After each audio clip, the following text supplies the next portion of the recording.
Hello. India का map फाड़िए, चालू कर दिया। सुनिए, इंडिया का मैप क्या करना है विद्यार्थी जी, आपको ले लेना है। और मैं बता रहा हूँ कि जैसे आप इसमें आउटलाइन पे जाइए, यहाँ पर आप जाइएगा आउटलाइन पे। जैसे ये मान लीजिए एक आउटलाइन में इस तरह से बना हुआ मैप मार्केट में आता है, इस तरह से बना हुआ मैप आता है मार्केट में। आपको कुछ नहीं करना, पेंसिल लेना है, इसके आउटलाइन पे पेंसिल चलाते रहना है। आउटलाइन पे क्या करना है, पेंसिल। अगर लगातार 50 बार 100 बार पेंसिल चला दिए, एक बार नहीं, जब मौका मिले तब चला दिए, अगर ऐसा कर लिए तो धीरे धीरे आपको भारत का नक्शा बनाने आ जाएगा। फिर विश्व में जिस कंट्री का, जिस कॉन्टिनेंट का नक्शा बनाना है, सबको ऐसे प्रैक्टिस कीजिए, बनाना आ जाएगा। अब प्रश्न पूछिए। हैं, हम भी ऐसे सीखे थे। हम भी, जो भी आता है मुझे, जितना आता है मुझे बढ़िया मैप बनाने में भी नहीं आता। सच पूछे तभी भी नहीं आता। मैंने प्रैक्टिस किया था 20 से 25 बार बस, तब भी इतना बढ़िया आ गया। 100 बार किया होता तो परफेक्ट बन जाता। ठीक है ना। मैं भी यही काम किया था। जो मैं, देखो मैं वो नहीं हूँ शैम्पू का प्रचार वाला। अभिनेत्री क्लिनिक प्लस का प्रचार कर रही है, आपने लगाती है विदेशी शैम्पू। सच्चाई पूछे तो विदेशी शैम्पू लगाती हैं सब। अब प्रचार करते हैं हेयर, सिल्की हेयर और ये हेयर, है ना। मुंह में रजनीगंधा तो कदमों में दुनिया। तो ये वाला बात मैं नहीं करता भैया। मैं बात करता हूँ जो मैं करता हूँ। मैं कभी भी एग्जाम्पल क्लास में दिया हूँ कि विवेकानंद ने ऐसा किया इसलिए आप भी करिए। कभी किसी का एग्जाम्पल नहीं, मैं अपना एग्जाम्पल देता हूँ। अगर मैं कमी रहता तो अपनी कमी को बताकर आपको सिखाता हूँ कि ऐसा मैंने किया था तो मेरे साथ ऐसा हुआ था, आप मत कीजिएगा, है ना। अब आप बताइए जी, क्या नाम है आपका? उपकार। सब अच्छे नाम वाले, उपकार, सृजन, अमृत, सब अच्छे अच्छे नाम वाले लोग आ रहे हैं। बता भैया उपकार जी, कोई दिक्कत? आप नाम क्या है? राजन। राजन, चलो राजन कुछ बताएं, क्या हाल है आपके?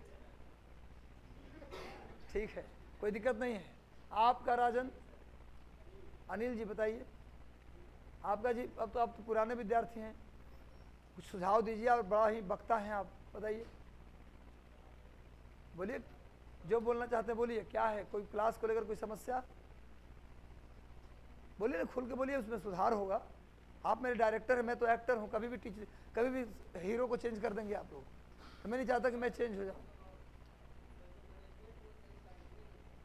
यस, ये बहुत अच्छी बात है। लेकिन वैसे तो आपकी टाइमिंग 9 से 12 फिक्स है, कभी कभार ही चेंजिंग होता होगा, तो कोई बात नहीं।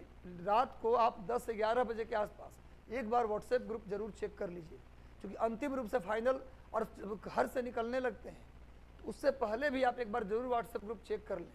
ये मेरा आपसे रिक्वेस्ट है। उसमें टाइमिंग नहीं आया था ग्रुप में? अच्छा, इसका समाधान हम करवा देते हैं। आज जाके पूरा भयानक रूप से गरजेंगे, डांटेंगे। अच्छा, तो ऊपर में कहीं डाल दिया हो? मैं ऊपर में कहीं डाला हो शेड्यूल, आप देखे नहीं हो? अच्छा कोई बात नहीं, आज जाके हम झाड़ देंगे, टेंशन मत लो। क्या तमाशा चल रहा है, कल शेड्यूल आना चाहिए वरना क्लास नहीं लेंगे। हो गया समस्या आपका समाधान? हो गया ना? हो गया ना? अब चलो इधर इधर, क्या नाम है? हौसले नाम है ममतेश जी। अच्छा ममतेश जी, कोई समस्या? पड़ोसी अभिनव भाई, क्या दिक्कत कोई? आप बताइए, क्या नाम है? अभी। अभी जी, कोई दिक्कत? और आप, ये कौन सा नाम है? अभी। आप राजकमल, तुम्हारा नाम तो सबसे बढ़िया, राजकमल। कोई दिक्कत राजकमल बाबू? आप सुंदरम, सत्यम स्वम सुंदरम, कोई दिक्कत सुंदरम जी? तो इनका होइए क्या सवाल? थोड़ा धीरे लिखवाना है, ठीक। अच्छा लगा, दो चीज मिला ना भाई कि हमको धीरे लिखवाना है। आप, हाँ तो आपका भी वही सेम समस्या है, सेम कह देते, सेम हो गया। अब और इंस्टाग्राम पे जो आपने लाइक किया मुझे, एक्टिंग कैसा कर रहा हूँ?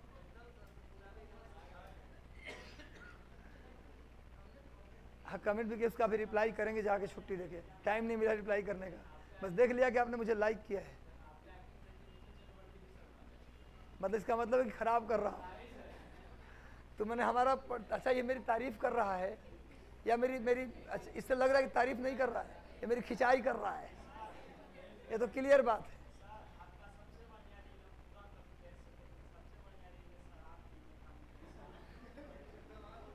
अरे कुछ नहीं, खाली है, खाली है वो, कुछ नहीं उसमें है। अच्छा चलिए कोई बात नहीं, लाइक कर दीजिए। रजनीश कुमार सर लाइन से डालिएगा तो आ जाएगा। RAJNISH सबको बढ़ाओ, उसका फॉलोअर बढ़ाओ। RAJNISHKUMAR Rajnish Kumar sir.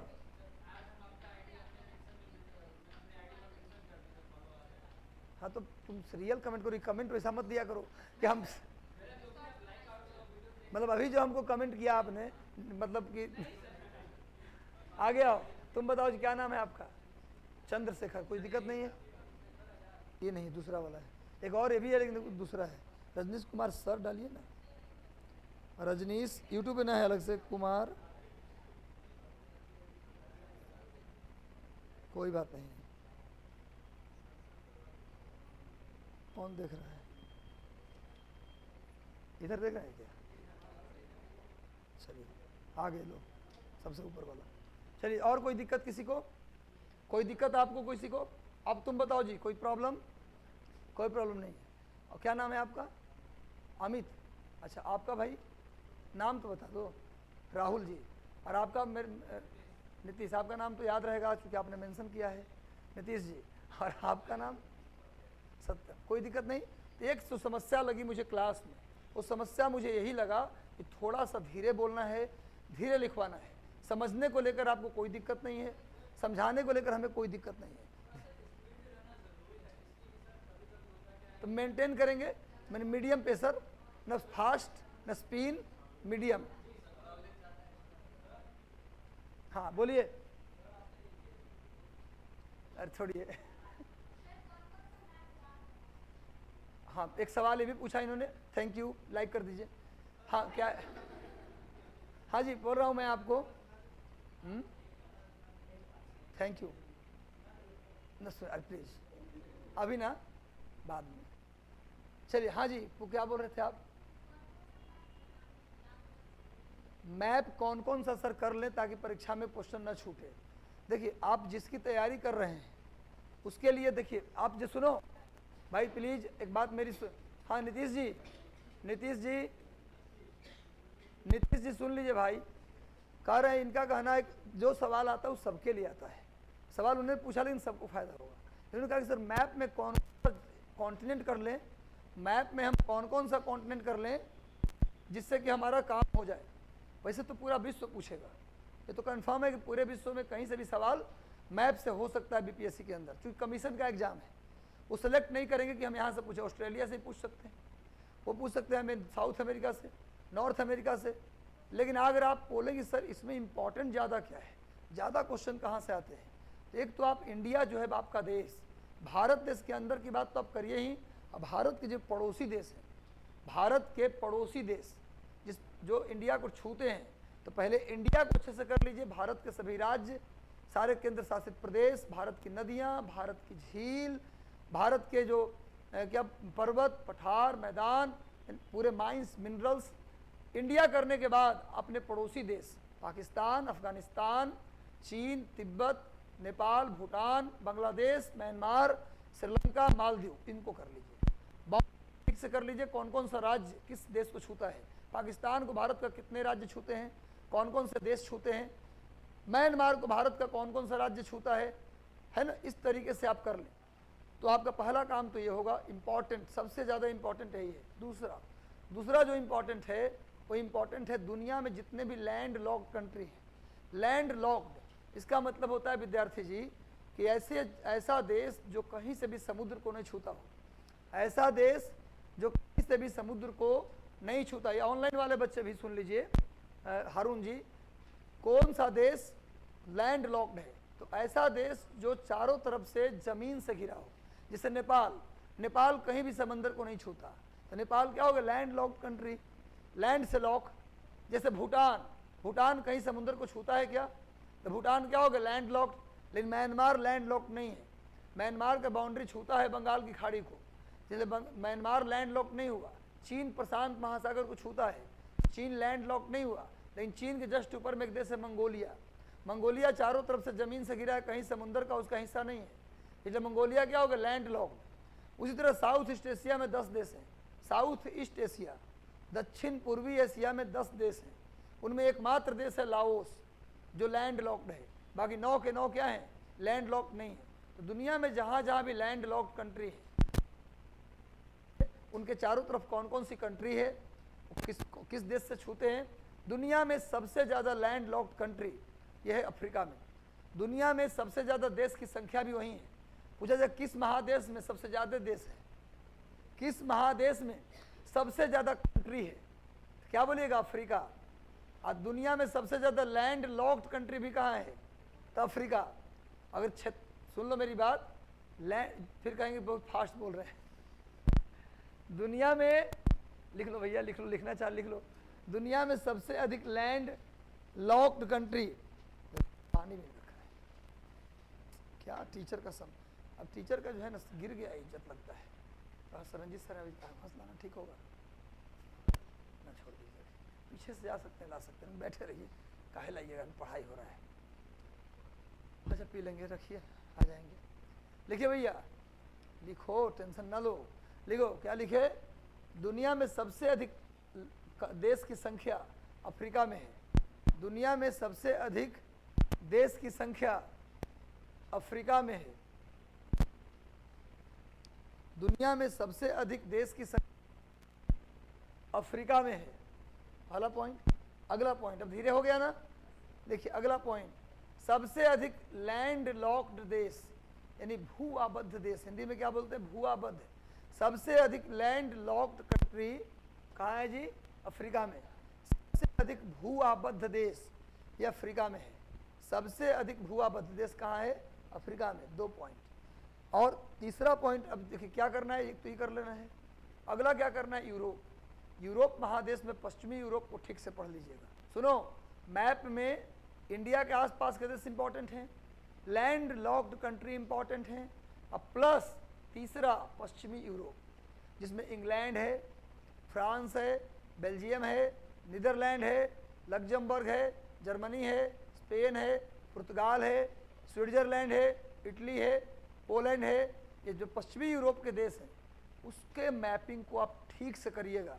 वहाँ जो जो पहाड़ है, जो जो झील है, जो जो पर्वत की चोटियाँ हैं, जो पठार है, किसकी बाउंड्री कौन छूता है, कौन नहीं छूता, पश्चिमी यूरोप को अच्छे से कर लीजिए। बाकी इंपॉर्टेंट बोले तो सब इंपॉर्टेंट है। इसके अलावा जो चौथा इंपॉर्टेंट पार्ट है वो है ऑस्ट्रेलिया का पूर्वी तट।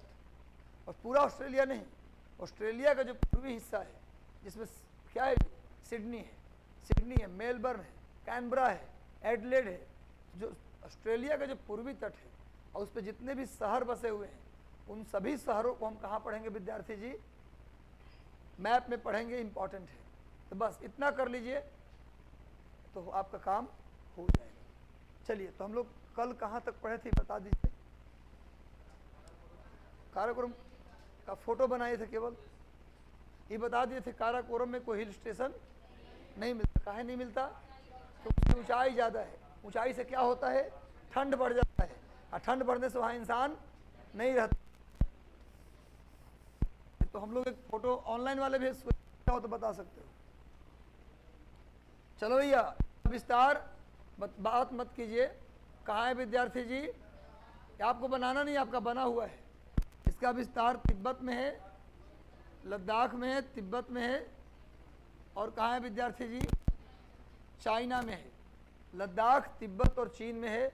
इसकी कुल लंबाई विद्यार्थी जी 6500 किलोमीटर है। कुल लंबाई कितनी है, 6500 किलोमीटर, सॉरी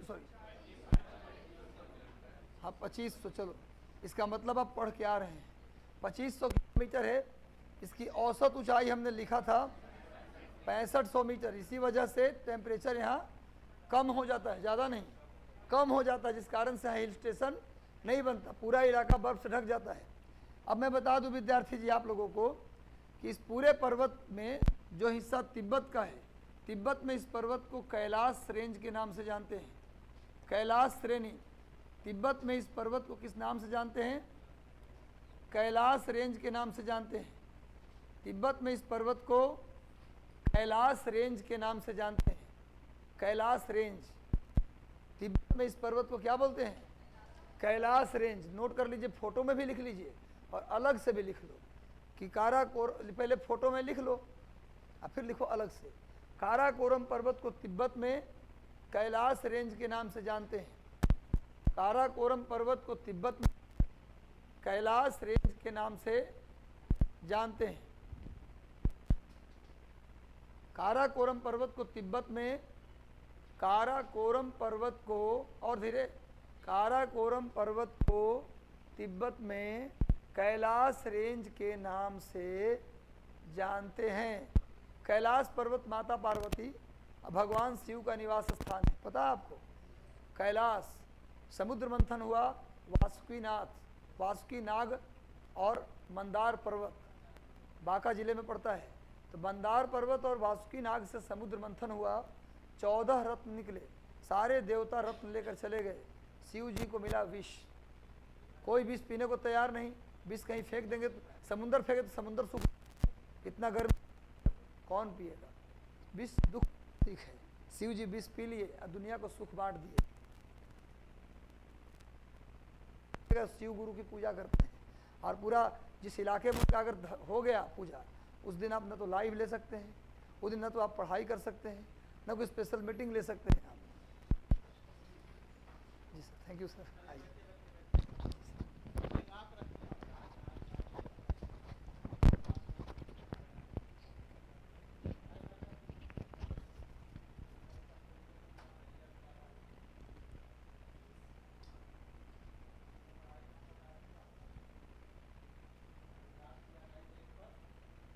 गरिमा नहीं, गरिमा नहीं।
फर्स्ट सेकंड रैंक तो सर बिहार से।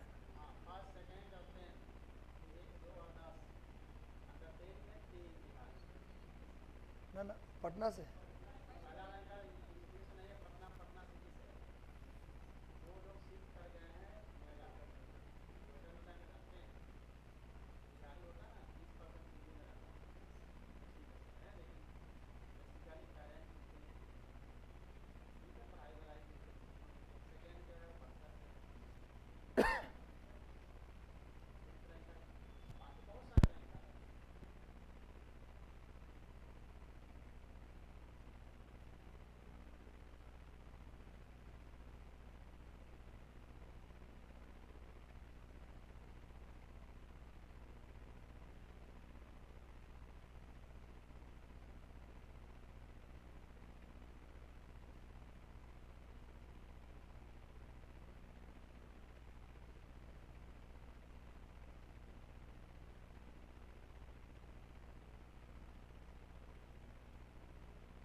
देखो भाई, आज हम बहुत बन ठन के नहीं आया हूँ, ठीक है, तो उठ के आ गया हूँ।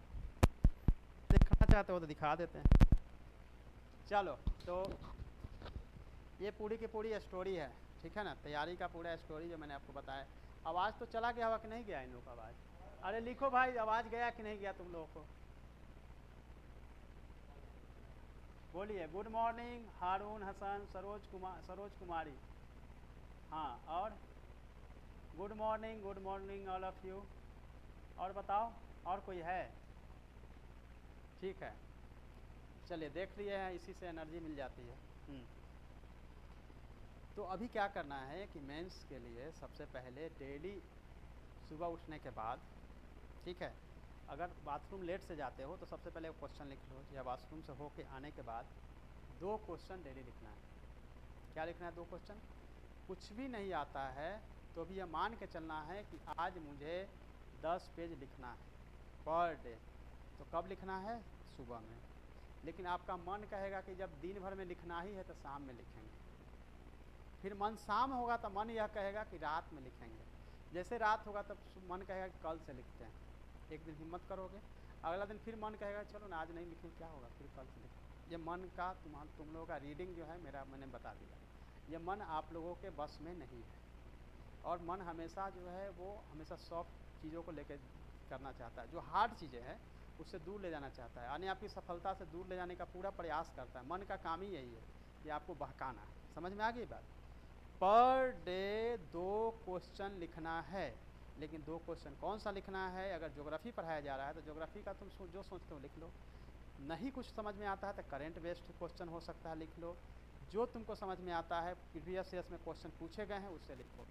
जिस दिन 2 क्वेश्चन डेली लिख के 8वें दिन आप मुझे कहोगे कि सर अब मेरा कॉन्फिडेंस भी आ गया और हम लिखते हैं तो हमको खुशी प्रदान होता है, खुशी मिलती है। ये 10वें दिन तो हमको नेक्स्ट वीक में जब हम आएंगे तब आप लोग हमको खुद बोलिएगा कि हमको अच्छा फील हो रहा है। लेकिन आज से 2 क्वेश्चन हर आदमी को लिखना है, आज से। और तब हम नेक्स्ट वीक में आपका रिव्यू करेंगे क्या पोजीशन है आपकी मेंस का, ठीक है। पीटी और मेंस अलग नहीं है। पीटी मेंस कंबाइंडली और एक साथ चलने वाली प्रक्रिया है। उसमें हम क्या करते हैं कि पीटी जो है वो अलग अलग बिट्स है, अलग अलग मोती है। उसी में अगर हम वायर या फिर धागा लगा के जब पिरो देते हैं वो हो जाता है मेंस।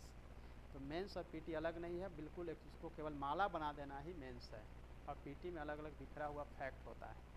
अगर माला में गूँथ के रखेंगे तो वो पकड़े हुए भी रहेगा, वो कभी छिटकेगा नहीं, टूट के कहीं गिरेगा नहीं।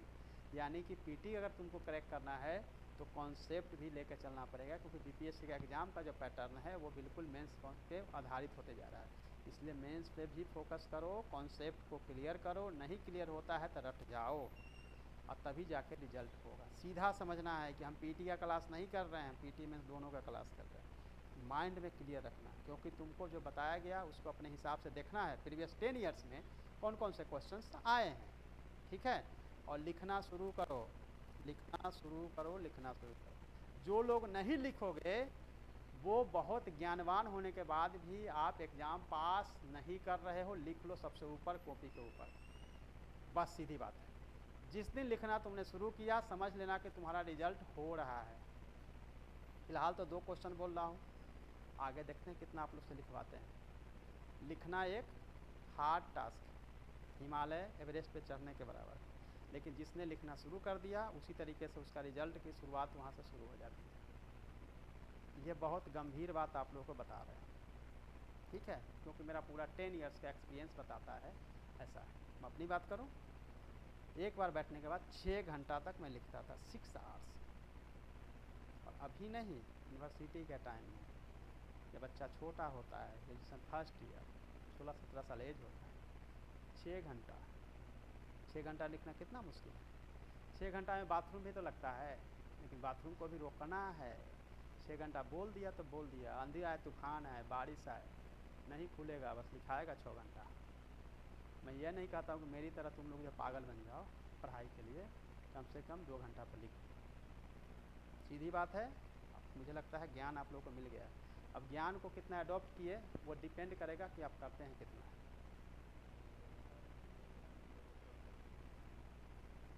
वो होगा, अभी अगस्त, मैं अनुमान लगा सकता हूँ अगस्त से पहले नहीं।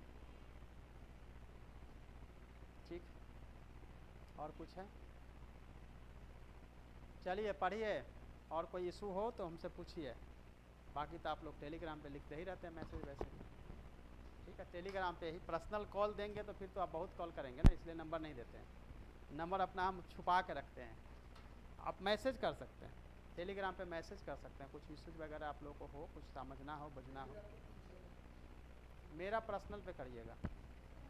चैनल पे तो मैसेज ये लोग नहीं कर सकते, खाली थंबनेल ये सब दे सकते हैं।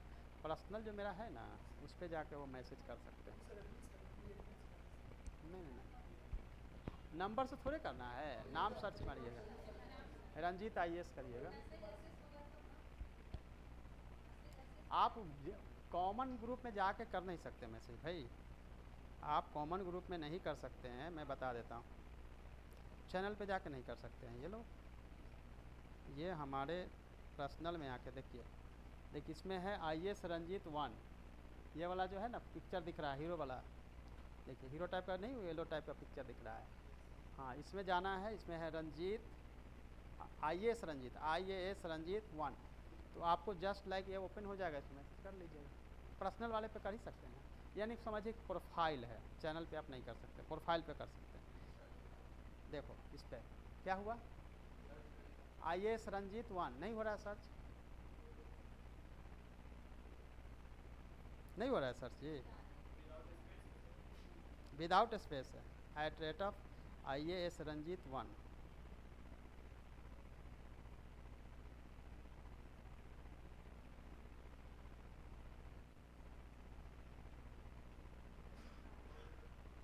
क्या हुआ,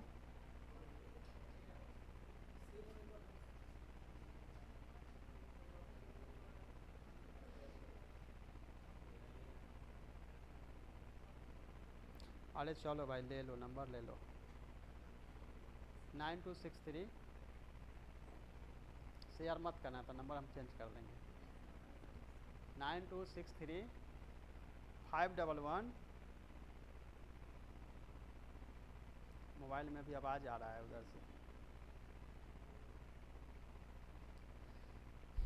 9263 511 981, ओनली व्हाट्सअप। एंड टाइमिंग जो है आपका डे टाइम, क्योंकि कोई पागल जो है 12 बजे कॉल करता है, नहीं कई बार हुआ है ऐसा टेलीग्राम में, उसमें दिक्कत है ना कि आप जो है स्टूडेंट तो है नहीं, ठीक है, दिन के टाइम में कॉल करिएगा, संडे को करिएगा, ज़्यादा प्रिफर्ड है। ठीक है, अब कॉल करने के बजाय मैसेज कर दीजिए कि सर ये दिक्कत है, क्या कर सकते हैं। टाइम डे टाइम में करिए, 10 से लेके आप 5 बजे के बीच में करिए, 10 से 5 के बीच में करिए, office time only. Normal call नहीं करना भाई, उठाऊंगा ही नहीं, और ज़्यादा करोगे तो ब्लॉक कर देंगे। मतलब दोनों बात हम पहले ही बता दे रहे हैं, ऐसा नहीं क्यों कहिए कि सर ब्लॉक कर दिए नंबर। नॉर्मल कॉल तो नहीं करिएगा, बाकी आप व्हाट्सअप कॉल कर सकते हैं, व्हाट्सअप कॉल कर सकते हैं, ठीक है। बट ये नंबर नहीं देना, बहुत एक्सक्लूसिव नंबर हम गलती से दिए कि सही से पता नहीं, लेकिन हम नंबर दे दिए हैं, ठीक है। मैसेज ऐसा कर, हाँ और कुछ है आप लोगों को, अच्छे से पढ़ाई करिए, ठीक है। जब मेंटरशिप मिल रहा है बेहतर तो अच्छा करना है। चलिए रजनीश,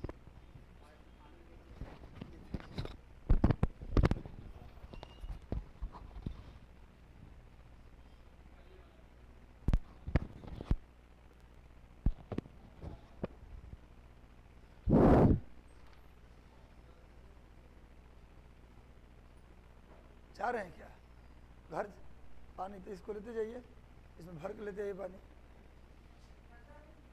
ठंडा नहीं चाहिए ना, गला बैठा है मेरा, हमको नॉर्मल चाहिए, बिल्कुल नॉर्मल, थोड़ा गर्म हो तो और बढ़िया है।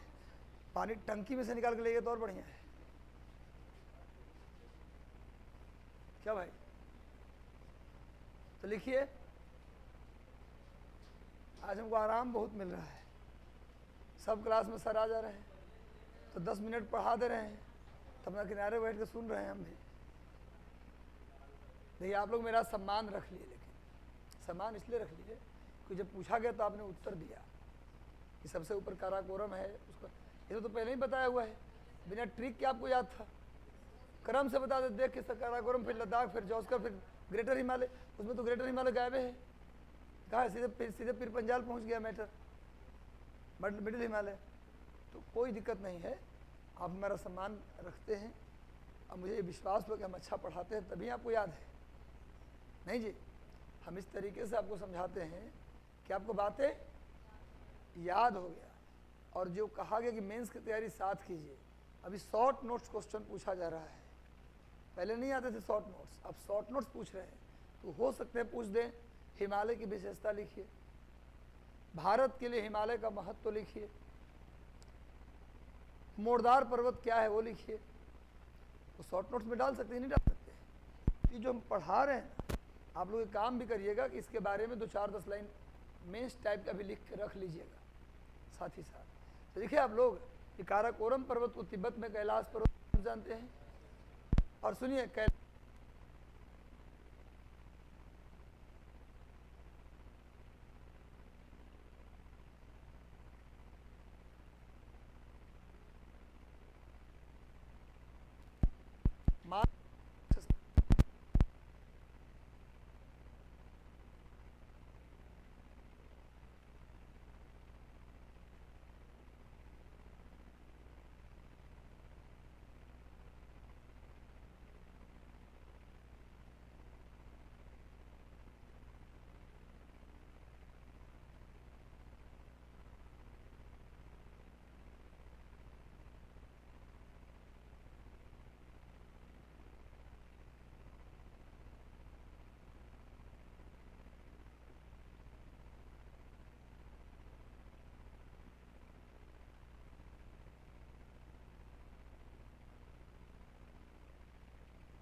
आवाज़ तो आ रहा है, अच्छा पहले का मैसेज। अस्थाई हो, उसमें कोई मूवमेंट न हो तो उसे बोलते हैं हम आइस कैप, हिम टोपी। जब उसमें टेम्परेचर बढ़ने से बर्फ टूटकर फिसलकर चलने लगे तो उसे हम ग्लेशियर कहते हैं। और ग्लेशियर बहुत लंबी नहीं होती, ज़्यादा दूर निकलेगी ग्लेशियर तो टेम्परेचर बढ़ने से पूरा का पूरा बर्फ़ पिघल जाएगी। जहाँ से ग्लेशियर के अंदर का सारा बर्फ़ पिघल जाए वहीं से नदी की शुरुआत होती है। वहीं से क्या बन जाता है? नदी। ग्लेशियर नहीं रह जाता। ग्लेशियर हम तब तक बोलेंगे जब तक उसमें बर्फ़ है। अगर पूरा का पूरा बर्फ़ पिघल गया तब उसे ग्लेशियर हम नहीं बोलेंगे। क्लियर है? समझ में आ रहा है? आपने 2-4 साल पहले सुना होगा, 2020 के आसपास की घटना है, 18 के आसपास की घटना है कि सियाचिन में ग्लेशियर में हमारे 9 सैनिक डूब गए थे, जिसमें सारे के सारे का स्पॉट डेथ हो गया था। एक हनुमंथप्पा थे जो बच गए थे, उनको दिल्ली ला के इलाज किया गया, लेकिन वो भी जिंदा नहीं बचे। क्योंकि ग्लेशियर जब होता है ना तो उनकी स्पीड इतनी कम होती है ना कि